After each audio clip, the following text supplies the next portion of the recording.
Et moi, j'ai commencé Zigzag. Voilà.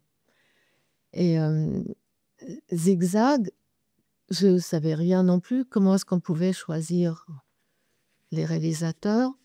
Donc, pendant tout un mois, je me suis enfermée à l'INA et j'ai demandé de regarder toutes les émissions d'art qui avaient été faites avant. Donc, et chaque fois, quand je voyais un bon réalisateur, je notais son nom. Quand je voyais un réalisateur qui avait l'idée de la création, qui n'interviewait pas simplement de spécialistes, qui avait de l'imagination, qui osait. Et, et que j'ai fait une liste de ces réalisateurs et que c'est ces réalisateurs-là qui sont devenus les réalisateurs de Zigzag. Et donc, il y avait Pierre Desfonds, Yves Kovacs, Père Sosa, Jean-Louis Fournier, et j'en manque encore, mais c'était tous des réalisateurs qui m'ont appris quelque chose. Kovacs, c'était le montage, c'était un malade de montage. Plus il y avait des plans dans un film, plus il était content.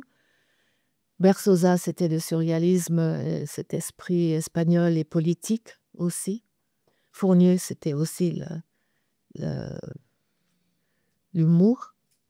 Et Pierre Desfonds, avec qui j'ai fait beaucoup de travail sur les ping-pong, Paris-New York, Paris-Berlin, Paris-Moscou et finalement Paris-Paris que j'ai fait avec Yves Kovacs de nouveau.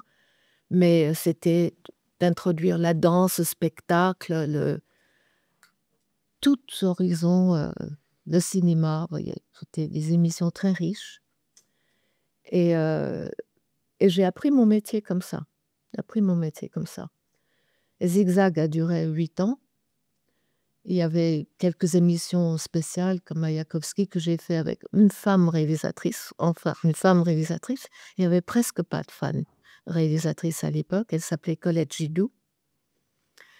Et ça, c'était toute une expérience politique parce qu'elle était militant communiste, son mari était militant communiste et on faisait un film en coproduction avec les soviets sur Mayakovsky. J'ai appris beaucoup de choses aussi sur le plan politique. Euh, Tout Zigzag, toutes ces émissions-là étaient une éducation pour moi, à la fois française et culturelle. Et je dis toujours que c'est vraiment par la télévision qu'on peut avoir une autre éducation.